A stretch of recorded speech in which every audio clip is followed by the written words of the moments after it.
हिंद। आज हम ये देखते हैं कि इंडिया और चाइना में युद्ध होता है तो किसके पास कौन सा हथियार ज्यादा है और कौन सा हथियार खतरनाक है, दोनों इसका किस तरह से प्रयोग करेंगे। तो सबसे पहले हम ये देखते हैं कि इंडिया और चाइना के बीच में दोनों की आर्मी की रैंकिंग कितनी है। तो दुनिया में अमेरिका टॉप नंबर पे है, दूसरे नंबर पर रसिया, तीसरे नंबर पर चाइना आता है, चौथे नंबर पर इंडिया आता है। रैंक के हिसाब से ज्यादा का अंतर नहीं है। अगर आप इंडेक्स देखेंगे तो ग्लोबल फायर पावर इंडेक्स में जिसका रैंकिंग जितना कम रहता है इंडेक्स में, वो उतना ज्यादा पावरफुल माना जाता है। चाइना का कम है 0.6, इंडिया का 0.9। यहां आपको भले लग सकता है कि चाइना पावरफुल है, आगे देखते चलेंगे, जब तक पूरा नहीं देखेंगे आपको समझ में नहीं आएगा और आप भी चाइना के $10 बिलियन जो खर्च कर रहा है चाइना, उसी जाल में आप भी फंस जाएंगे। चाइना पूरी दुनिया के मीडिया में जो पैसे देता है रिश्वत के रूप में या अपनी प्रॉपर्टी को दिखाने के लिए, अपनी तारीफ कराने के लिए, अपनी क्षमता को दर्शाने के लिए, वो $10 बिलियन है। चाइना का जो सबसे बड़ा प्लस पॉइंट है वो उसकी इकोनॉमी है। उसका बजट बहुत ज्यादा है, $237 बिलियन, और हम लोग का बजट उसके आगे बहुत ही कम है। हमसे उसका रक्षा बजट 4 गुना ज्यादा है, $61 बिलियन है। इसमें हम एक डेडिकेटेड अलग से वीडियो बनाएंगे। यही हमारी इंडियन आर्मी के लिए सबसे बड़ा सरदर्द है। बाकी कोई टेंशन नहीं है चाइना और इंडिया से। आगे देखिए, लेकिन ऐसा नहीं है कि चाइना के पास बहुत ज्यादा है, उसके पास कुछ कर्ज भी है। $1.5 ट्रिलियन उसके पास कर्ज है, विदेशी कर्ज। और भारत के पास $0.5 ट्रिलियन कर्जा है, तो उसका पैसा ज्यादा खर्चा कर रहा है 4 गुना, तो हमसे 3 गुना ज्यादा कर्जा भी ले रखा है। लेकिन चाइना का व्यापार इतना ज्यादा है कि उसके पास विदेशी मुद्रा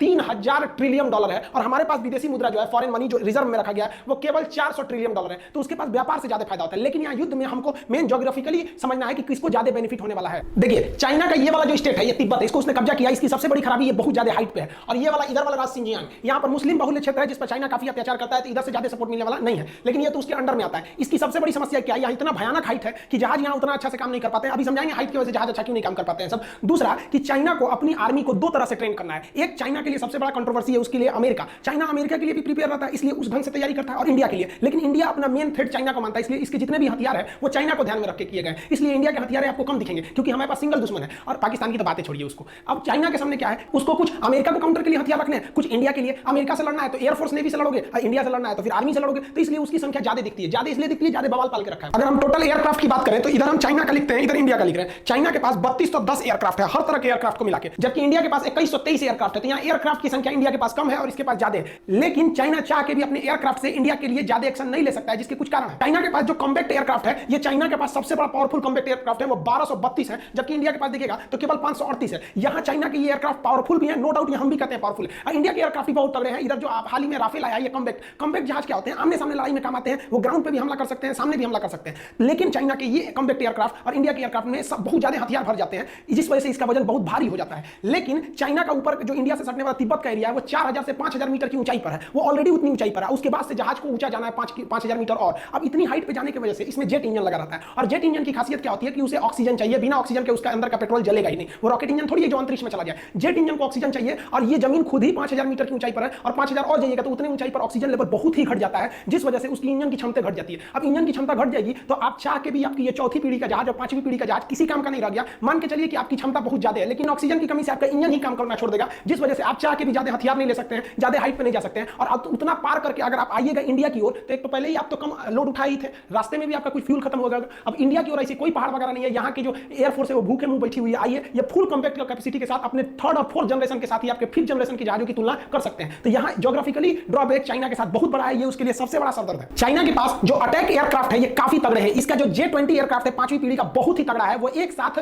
12 टारगेटों पर हमला कर सकता है, जबकि भारत का अटैक एयरक्राफ्ट सुखोई एक साथ 16 टारगेट पर हमला कर सकता है। ये 16 का 16 मारेगा। और ये चाइना के साथ यहाँ फिर एक समस्या ये हो जाती है कि चाइना को तिब्बत पार करके आना है, उसके बाद वो इंडिया पहुंचेगा। तिब्बत पार करने के बाद भी उसको 100-200 किलोमीटर उड़ान भरने के बाद ही वो इंडिया पहुंचेगा। तो अब वो उसकी क्षमता है 12 मारने की, उसमें से वो आधा लेके आएगा 6, तब ना यहाँ आएगा। यहाँ 16 लेके बैठा है। तो आप कितना भी तगड़ा एयरक्राफ्ट बना लीजिए, प्रकृति के आगे आप नहीं लड़ सकते हैं। युद्ध में ट्रांसपोर्ट बहुत बड़ा मायने रखता है। कौन पहले ट्रांसपोर्ट में पहुंचता है? तो ट्रांसपोर्ट विमान चाइना के पास 224 है और इंडिया के पास 250 ट्रांसपोर्ट विमान है। इसके पास विश्व प्रसिद्ध C-17 ग्लोमास्टर है, जिसकी क्षमता बहुत ही ज्यादा है। और चाइना को यहाँ फिर दिक्कत होगा कि हैवी लोड आप कम ऑक्सीजन से उठा ही नहीं सकते हैं। तो इसके पास आप इस तरह से देखेंगे तो इसको यहाँ पे भी दिक्कत का सामना करना पड़ेगा। जो हेलीकॉप्टर होते हैं उसका तो प्रिंसिपल यही है कि वो हवा के थ्रस्ट पे ही उड़ते हैं, ऊंचाई पे जा सकते हैं। और यहाँ पर ऑक्सीजन लेवल घटने की वजह से हवा का थ्रस्ट भी नहीं रह जाता है। और चाइनीज हेलीकॉप्टर की संख्या ज्यादा है, 911 है, और इंडिया के पास केवल 722 हेलीकॉप्टर है। लेकिन यहाँ इंडिया भारी पड़ेगा क्योंकि इंडिया के पास 2 बहुत ही घातक हेलीकॉप्टर है, जो मतलब बहुत हैवी हेलीकॉप्टर है। एक Mi-17 V5 और दूसरा चिनूक आ गया है। चिनूक के पास डबल डिस्क है। हेलीकॉप्टर के डायना को डिस्क कहते हैं। ये डबल डिस्क है, इसकी सर्विस सीलिंग ज्यादा है, लोड कैपेसिटी भी ज्यादा है। डिस्क मतलब डायना, सर्विस सीलिंग मतलब ज्यादा हाइट पे जा सकता है क्योंकि 2-2 डायना है इसके पास, और ज्यादा चीजों को ये उठा सकता है एक ही बार में।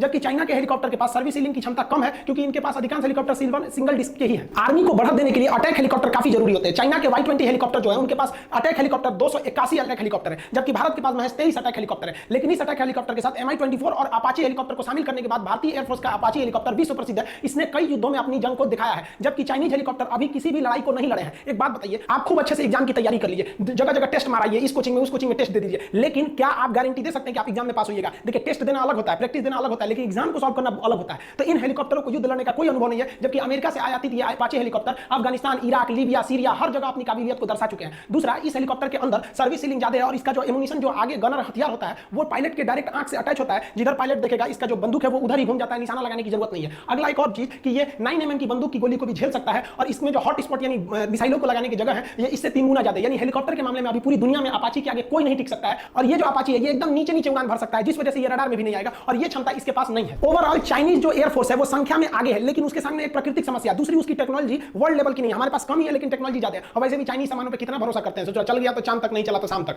अब बात करते हैं थल सेना की आर्मी के बारे में। तो जो टैंक्स हैं, देखिए चाइना के पास बहुत ही ज्यादा मात्रा में टैंक है, 35,000 टैंक है, लेकिन इसमें से आधे से ज्यादा ओल्ड डेटेड टैंक है और चाइना का एरिया बहुत ही ज्यादा है, जिस वजह से उसको टैंक की ज्यादा जरूरत है। अब एक बात बताइए, भारत और चाइना की जहां भी सीमा लगती है वहां ससुरा पहाड़ है, ये पहाड़ पे टैंक चढ़ेगा यहाँ पे, तो इसकी ज्यादा जरूरत नहीं लड़ाई में दिखेगी। आप देखे होंगे आर्मी भी जो पहुंच रही है तो ज्यादा टैंक लेके नहीं पहुंच रही है वहां पर बॉर्डर पे, चाहे गलवान घाटी हो या लद्दाख का एरिया हो या सिक्किम हो या अरुणाचल प्रदेश हो। और इंडिया के पास जो T-90 टैंक है ये पूरे वर्ल्ड का बेस्ट टैंक है। अमेरिका का अब्राहम और यहाँ का T-90, भीष्म, T-72 और अर्जुन टैंक जैसे भारत के पास बहुत ही घातक टैंक है, वो 4000 की संख्या में टैंक है। इन टैंक की सबसे बड़ी जो खासियत है इनमें इंफ्रारेड अपर्चर रडार है, ये छुप सकते हैं। दूसरा, इनमें जो टारगेट सेंसर सिस्टम दिया है कि एक बार अगर दुश्मन को टारगेट को सेट कर दिया गया, इसके जो ये बैरल जो नली है, तो उसके बाद से टैंक चलती भी रहेगी, जर्क करेगी, हवा में कूद जाएगी, तो उससे उस टारगेट को कोई फर्क नहीं पड़ता, वो अपना एडजस्ट कर लेगा। इसका मतलब ये हुआ कि इसका जो टारगेट है एकदम पिन पॉइंट है। लेकिन यहाँ इंडिया और चाइना दोनों के टैंक ज्यादा काम नहीं आएंगे। टैंक बेसिकली चाइना बॉर्डर पे नहीं बल्कि पाकिस्तान बॉर्डर पे ज्यादा यूज किए जाएंगे। आर्मर्ड व्हीकल की बात करेंगे तो ये एक ऐसा गाड़ी होता है जो बुलेट प्रूफ होता है, इसके अंदर सैनिकों को बैठाकर दूसरे जगह पे ले जाया जाता है। तो इंडिया के पास जो आर्मर्ड व्हीकल है वो 8,000 साढ़े 8,000 की संख्या में है, 8686 है, जबकि चाइना के पास ऐसे आर्मर्ड हथियार 33,000 है। इस आर्मर्ड हथियार की चाइना की ज्यादा जरूरत है। क्यों? क्योंकि चाइना के पास विवाद ज्यादा है, उसको हांगकांग संभालना है तो इन्हीं से उसको आर्मी को भेजना है। सिंजियांग में दिक्कत है, जबकि इंडिया में आर्मी को इंटरनल कंट्री में कोई दिक्कत नहीं है, चाइना को ज्यादा दिक्कत है। गलवान घाटी में आए थे लोग, चाइना वाले लोग कॉम्बैट लेके देखिए उलाट दिया सब इंडियन आर्मी वाला। कुछ ससुरे कमेंट कर रहे हैं कि चाइना का नहीं मारा। अरे बकलोल, अमेरिका ने स्पष्ट कह दिया कि उसने सैटेलाइट से देख के बता दिया है कि एम्बुलेंस की आवाजाही ज्यादा थी, वहां पर लेफ्टिनेंट कमांडर रैंक का अधिकारी मारा है और 40 से ज्यादा मौत हुई है। इंडिया में जब हम नेक्स्ट पिछला वीडियो बनाए थे तो उसमें 3 बताए थे, इंडिया में लगभग 20 जवान शहीद हो गए हैं। अभी ये संख्या घट बढ़ सकती है, इस पर ये अभी लास्ट डाटा नहीं है। लेकिन चाइना का खुद का न्यूज ने क्या कहा है कि चाइनीज सोल्जर को भी काफी ज्यादा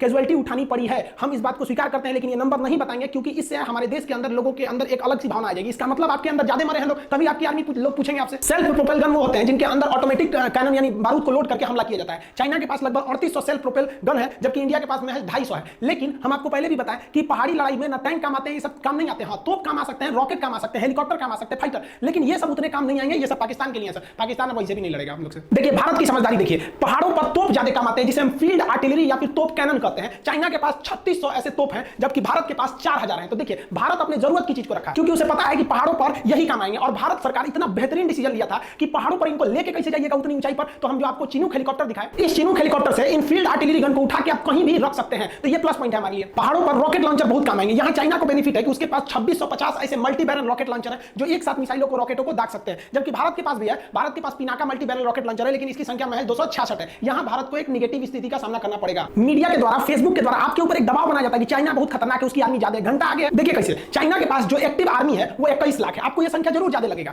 लेकिन भारत के पास एक्टिव आर्मी 14 लाख है। तो आप कहेंगे 14 लाख, ये 21 लाख। चाइना के पास जो रिजर्व आर्मी रखी गई है वो 5 लाख रखी गई है। तो 21 5 कितना हुआ? 26। और भारत के पास जो रिजर्व में रखा गया है फौजियों को वो 21 लाख है। 14 लाख उधर, 21 लाख इधर, टोटल 35 लाख हो गई। पूरी दुनिया में सबसे बड़ी स्टैंडिंग आर्मी भारत की है। लेकिन आपको कभी एहसास नहीं होने दिया जाता क्योंकि चाइना $10 बिलियन खर्च करता है। आप कभी भी फेसबुक व्हाट्सएप की सब पे चाइना की कोई बुराई नहीं सुन सकते। चाइना को पता है उसकी हकीकत, इसलिए वहां के लोगों को फेसबुक व्हाट्सएप ये सब इस्तेमाल करने पर बैन है, क्योंकि उनके जितना भी प्रचार कर रहे हैं वो सारे उजागर हो जाएगा। देखिए नेवी की बात करते हैं तो जो चाइना के पास फ्लीट यानी जहाजों का बेड़ा है वो 750 जहाजों का पूरा फ्लीट है, जबकि भारत के पास 285 जहाजों का फ्लीट है। आप कहेंगे यहाँ तो चाइना को प्रॉफिट है, नहीं प्रॉफिट है। वो दक्षिणी चीन सागर को छोड़कर नहीं हट सकता है, क्योंकि वहां छोड़ेगा तो उसके विरोधी सब वहां पे चढ़ जाएंगे। और भारत का हिंद महासागर में कोई विरोधी नहीं है और ना ही किसी की औकात है जो भारत से लड़ सके। चाइना के पास अभी 2 एयरक्राफ्ट कैरियर है। ये एयरक्राफ्ट कैरियर इतने बड़े होते हैं कि इस पे जहाजें उतर सकती हैं। ये आपको संख्या में ज्यादा नहीं लगेगा, ये नए अभी शामिल किया है। और हम लोग अपने सेना में से 3-3 एयरक्राफ्ट कैरियर रिटायर कर दिए। अतः चाइना को इन एयरक्राफ्ट कैरियर के यूज करने का कोई एक्सपीरियंस नहीं है। और हमने 1971 में पाकिस्तान का वीडियो बनाया, आप देखिएगा कितने खतरनाक था हमारा विक्रांत। फिलहाल हमारे पास एक एयरक्राफ्ट कैरियर है, लेकिन ये इन दोनों पर भारी पड़ेगा क्योंकि ये रूस का बना हुआ है। विक्रमादित्य काफी शक्तिशाली है और हम लोगों को नेवी का एक बहुत बड़ा एक्सपीरियंस है।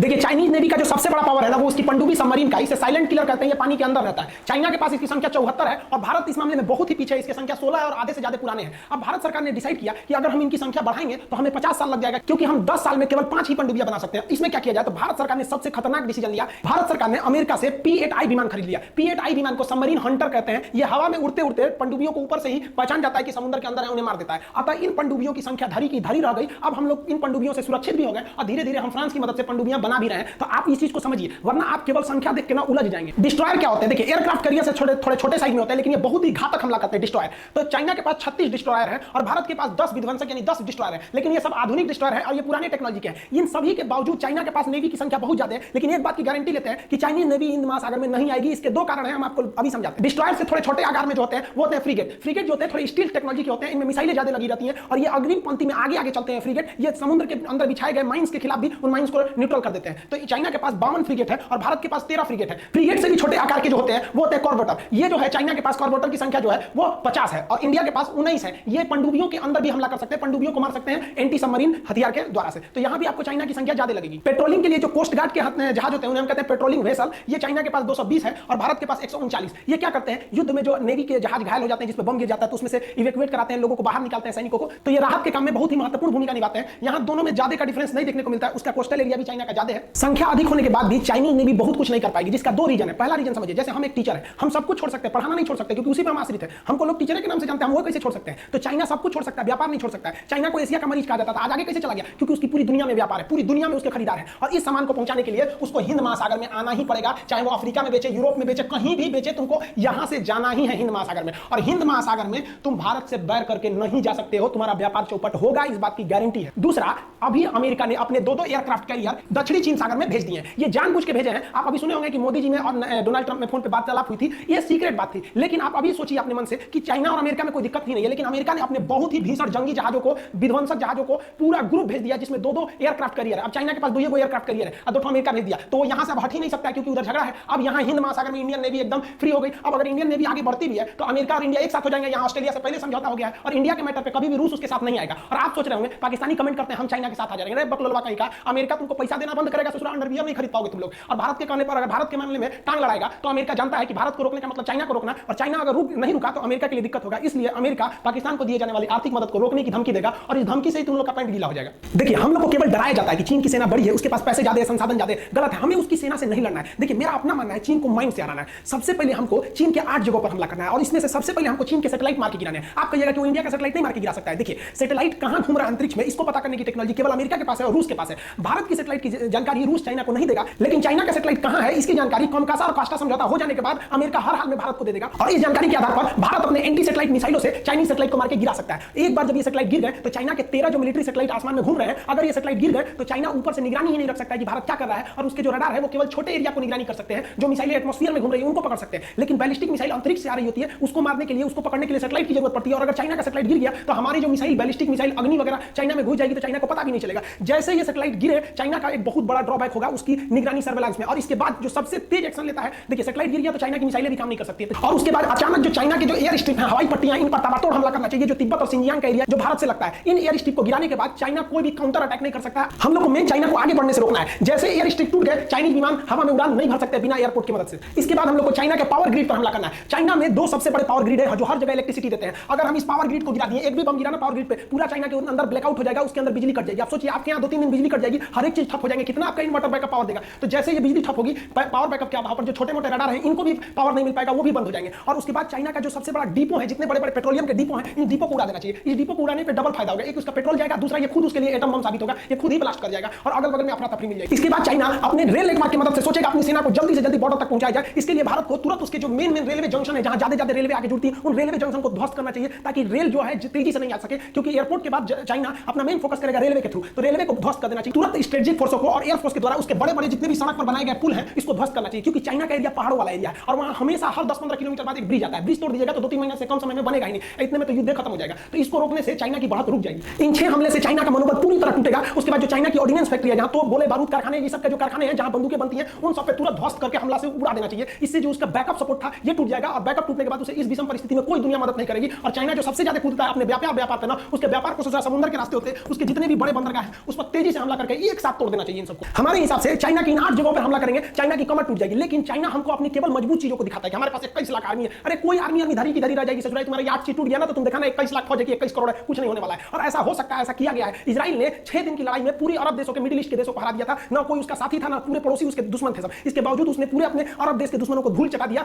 चाहे वो उसके अगल बगल का मिस्र हो, सीरिया हो, लेबनान हो, सबको हरा दिया। और इजराइल वो सारे हथियार, वो सारी टेक्नोलॉजी भारत को देने के लिए हर एक रणनीति तैयार है। अतः भारत अगर इस तरह से हमला करेगा तो हम लोग ज्यादा भारी पड़ेंगे। लेकिन हमको क्या दिखाया जाता है कि हमको आर्मी से लड़ना है, एयरफोर्स से लड़ना, अभी मेंटली लड़ना है। पहले ये थोड़ दीजिए, उसके उसके बाद एक आर्मी आओ, सोचा तो बहुत ज्यादा टाइम करना ले, टैंक उठा के हम लोग यहाँ खूंटा में बांधेंगे टाइम को। देखिए अगर चाइना पर इस तरह से हमला होगा तो अगले 100 साल तक चाइना खड़ा नहीं हो सकता है, और इसके बाद हमें तुरंत चाइना के इन भाग में यानी उसके तिब्बत में विद्रोह खड़ा करके तिब्बत को स्वतंत्र कराने के लिए पूरी दुनिया को एकजुट हो जाना चाहिए। अभी दलाई लामा ने भी कहा है भारत को कि अगर भारत तिब्बत को स्वतंत्र कराएगा तो तिब्बत भारत का साथ देगा, तो तिब्बत पे तुरंत इस तरह से एक्शन ले लेना चाहिए। तो भारत को तिब्बत के मामले को भी जोर से उठाना चाहिए, क्योंकि अगर मान लीजिए हम किसी से 100 रुपया ले लिए हैं और हम चाहते हैं वो 100 रुपया हम हड़प ले, तो हमें उसको क्या करना चाहिए, जब वो आदमी मिले ना तो हमको कहना चाहिए हमारा 1000 रुपया दो, हमारा 1000 रुपया दो। आदमी कहेगा कैसे 1000 कैसे 1000, पंचायत बैठेगा तो फिर हो गया चलो भाई 1000 का मैटर नहीं है, और पीछे वाला 100 रुपया गायब हो गया। इसीलिए भारत को तुरंत तिब्बत और ताइवान के मामले को हाईलाइट करना चाहिए कि चाइना उसी में उलझ जाए, लद्दाख ये सब का मैटर नहीं मिले, चाइना को खाली छोड़ेंगे तो फिर वो आपको बर्बाद करेगा। अतः हमारे नीति निर्देशकों को भी ये ध्यान रखना चाहिए और उन्हें अपनी सेना को इस तरह से ट्रेन करना चाहिए कि हमें चाइना की इन 8 जगहों पर एक ही बार हमला करना है, जिस तरह से इजराइल ने किया था, और उसके बाद तिब्बत के मैटर को हाईलाइट करके तिब्बत को स्वतंत्र कराना चाहिए। और हमारे नीति निर्देशकों को इस चीज को ध्यान में रखना चाहिए कि तोप टैंक का जमाना अब पुराना हो गया, अब आपका मेंटली लड़ाई लड़ेगी। अभी भारत के पास 2 सबसे घातक हथियार है। आप देखिए सबसे घातक हथियार हमारे पास कौन है। अभी जो भारत के कमाल संभाले ना नरेंद्र मोदी, बहुत ही ढीठ प्रधानमंत्री। इंदिरा गांधी के बाद इतना ढीठ प्रधानमंत्री अभी हमको अब देखने को मिला।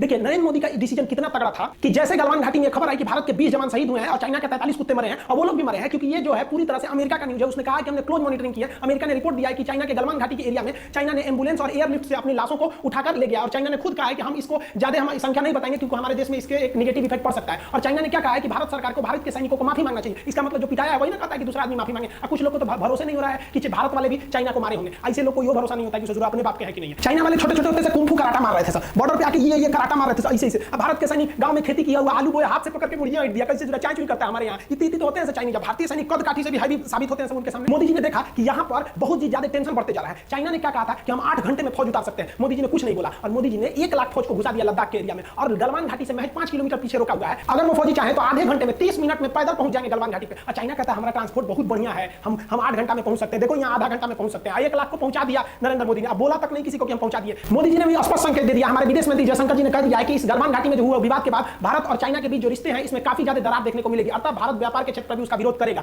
और दूसरी जो बात है हम मोदी जी से कहेंगे अभी कुछ समय के लिए जो भारत के रक्षा मंत्री ना योगी आदित्यनाथ को बना दीजिए। देखिए 1 महीना में ना पूरा का पूरा जो बॉर्डर डिस्प्यूट है ना साफे खत्म हो जाएगा। फिर चाइना नहीं कहेगा कि हमारा बॉर्डर डिस्प्यूट है। इस बात को मानिए, अभी वर्तमान में यही कुछ कर सकते हैं तो कर सकते हैं। हम आप ही से पूछते हैं एक बात बताइए ना, अभी जो स्थिति है तो हमारा कर्तव्य क्या बनता है, जो हमारा नेतृत्व कर रहा है हम उसके साथ में खड़े रहेंगे कि अभी याद करेंगे नेहरू ऐसे थे वो ऐसे थे। अरे हमको आपको सबको इस समय अपनी सेना के साथ अपने नेतृत्व के साथ एकदम खड़े रखना है। आपकी विचारधारा अलग हो सकती है, अलग पार्टी की हो सकती है, लेकिन अभी बॉर्डर पे जो चल रहा है हमको आपको साथ खड़ा रहना पड़ेगा, नहीं तो कटा जाएंगे लोग एक एक करके। क्योंकि जब चाइना घुसेगा ना काटना चालू करेगा तो नहीं देखेगा कि आप किस धर्म के, किस जाति के, किस पार्टी के रहने वाले हैं। बंदूक किसी के सीना नहीं पूछ के जाती है कि तुम हिंदू हो कि मुसलमान हो कि किस जाति को, काट के रख देगा एक साथ। इसलिए अभी भी समझ जाइए, अभी भी हमको अपनी सेना के साथ सरकार के साथ डट के खड़ा रहना है। जब ये मामला खत्म हो जाएगा तो हम एक एक सवाल पूछेंगे कि आपने क्या किया था हर चीज को, लेकिन अभी पूछना गलत है। देखिए अगर आपको लगता है हम किसी पार्टी के समर्थक हैं तो गलत बात है, हम किसी भी पार्टी को सपोर्ट नहीं करते, लेकिन हम कहते हैं कि जो अभी वर्तमान परिस्थिति है अभी इन्हीं से संभलेगा। नहीं तो आप ही कमेंट करके बताइए ना कि कौन किससे संभलेगा, अभी क्या कर सकते हैं, अभी हमको हर हाल में साथ देना पड़ेगा। देखिए इस वीडियो में हम मिसाइलों के बारे में ज्यादा चर्चा नहीं किए क्योंकि वीडियो काफी लंबा हो जाता। अभी हम केवल दोनों की क्षमता की तुलना कर रहे थे ना कि उनकी स्पेसिफिकेशन की। बाकी अगर आप कहेंगे तो हम cruise missile, ballistic missile, supersonic, subsonic, surface to surface,